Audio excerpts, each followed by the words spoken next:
Hello friends, आपका स्वागत है आपके अपने यूट्यूब चैनल जीके विद अंकुश में। आज के इस वीडियो में हम बात करेंगे ग्रुप डी की नई वैकेंसी को लेकर कि इस वैकेंसी में सबसे बेस्ट पोस्ट कौन सा है। और इस वीडियो में मैंने इस बेस्ट पोस्ट को दो भागों में डिवाइड किया है। पहला भाग है कि जिसको जॉब लेकर आगे पढ़ाई करनी है और किसी और फील्ड में जाना है या कहीं और वैकेंसी में अप्लाई करना है। और दूसरा वैसे स्टूडेंट जो रेलवे में ही आगे बढ़ना चाहते हैं। तो चलिए स्टार्ट करते हैं कि कौन सा पोस्ट किसके लिए बढ़िया है। और मेल फीमेल दोनों की मैंने बात की है। जिसको आगे पढ़ाई करनी है उसके लिए सबसे पहले फर्स्ट हम लोग देखेंगे, अगर आपको आगे पढ़ाई करना है तो आपको चाहिए आराम वाला काम, और ताकि आप पढ़ाई के लिए समय निकाल पाए। तो उसमें पहला हो जाएगा असिस्टेंट डिपोट। स्टोर में आप जा सकते हैं, इसमें आपको टाइम मिलेगा बहुत सारा। दूसरा है वर्कशॉप। वर्कशॉप में भी ज़्यादा लोड नहीं है, आप इसमें भी दूसरे नंबर पर आप इसको रख सकते हैं। पॉइंट्समैन को तीसरे नंबर पर रख सकते हैं। अगर मेन लाइन मिल गया तो आपको 8 घंटे की ड्यूटी रहेगी, उसके बाद आपका टाइम बहुत सारा बचेगा। फिर लोको सेट में भी आपको आराम की जॉब है, ज़्यादा उतना हार्ड वर्क है नहीं। तो इस तरह से मैंने पहला पार्ट को डिवाइड किया है। अगर आपको आगे पढ़ाई करनी है तो असिस्टेंट डिपोट, वर्कशॉप, लोको सेट, पॉइंट्समैन।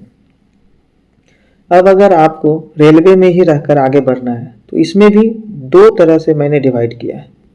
पहला जो सिंपल ग्रेजुएशन है, ग्रेजुएट है, और दूसरा जिसके पास टेक्निकल डिग्री है, आईटीआई, डिप्लोमा, बीटेक, एमटेक जो भी है। तो सबसे पहले हम लोग बात करेंगे वैसे स्टूडेंट जो सिंपल ग्रेजुएशन किए हुए हैं यानी ग्रेजुएट हैं। तो उसके लिए सबसे बेस्ट पोस्ट है पॉइंट्समैन की। इस पोस्ट के जरिए आप आगे डिपार्टमेंटल एग्ज़ाम देके ट्रेन मैनेजर बन सकते हैं, स्टेशन मास्टर बन सकते हैं।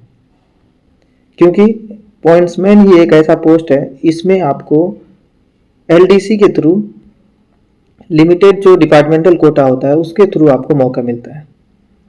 आपको जीडीसी के थ्रू नहीं जाना है, बल्कि एलडीसी के थ्रू आप जल्दी से इसमें आगे बढ़ सकते हैं और ट्रेन मैनेजर यानी गुड्स गार्ड और स्टेशन मास्टर बन सकते हैं।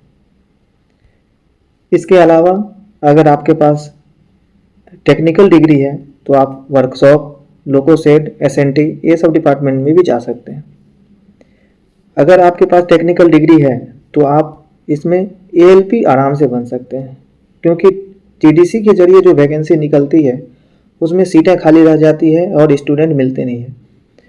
तो अगर आप ग्रुप डी में एक बार चले गए हैं और आपके पास टेक्निकल डिग्री है तो आप एएलपी तो आराम से बन सकते हैं। हाँ, लेकिन इसके लिए शर्त है कि आपको अपना आँख बचा के रखना है, क्योंकि इसमें मेडिकल कैटेगरी जो है वो A1 है। 6/6 आपका आँख होना चाहिए। अब बात करेंगे महिलाओं के लिए यानी फीमेल कैंडिडेट के लिए कि उनको कौन से पोस्ट को पहले रखना चाहिए प्रेफरेंस के हिसाब से। आप फर्स्ट में एसएनटी रखिए। अगर आपको टेलीकॉम मिल गया तो टेलीकॉम सबसे बेस्ट पोस्ट है। सिग्नल एंड टेलीकॉम में भी सिग्नल अलग रहता है, टेलीकॉम अलग रहता है। तो टेलीकॉम अगर डिपार्टमेंट आपको मिल गया तो आपको सिर्फ ये फ़ोन वगैरह चेक करना रहता है, तो ये बहुत ही आराम का जॉब है। उसके बाद आप असिस्टेंट डिपोट, मेल फीमेल दोनों के लिए बेस्ट है। इसमें तो आपको आराम की नौकरी है, इसमें आपका टाइम मिलेगा आगे बढ़ने के लिए, बहुत ही समय रहेगा कि आप पढ़ाई कर सकें। फिर वर्कशॉप।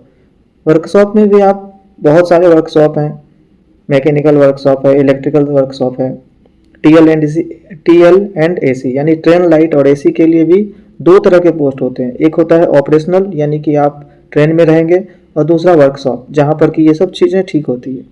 तो आप इसमें भी वर्कशॉप ले सकते हैं टीएल एंड एसी में। और महिलाओं के लिए भी सेम है। अगर आप ग्रेजुएट हैं तो आप पॉइंट्समैन ले सकते हैं। पॉइंट्समैन लेने के बाद आप पॉइंट्समैन से ट्रेन मैनेजर और स्टेशन मास्टर 4 से 5 साल में आराम से बन जाएंगे। अगर आपके पास डिग्री है तो आप 3 साल में भी बन सकते हैं। वैसे 4 से 5 साल होते होते आप बन जाएंगे। तो कैसा लगा आपको यह वीडियो? वीडियो पसंद आए तो दोस्तों के साथ शेयर जरूर करें। चैनल पे नए हैं तो चैनल को सब्सक्राइब करें।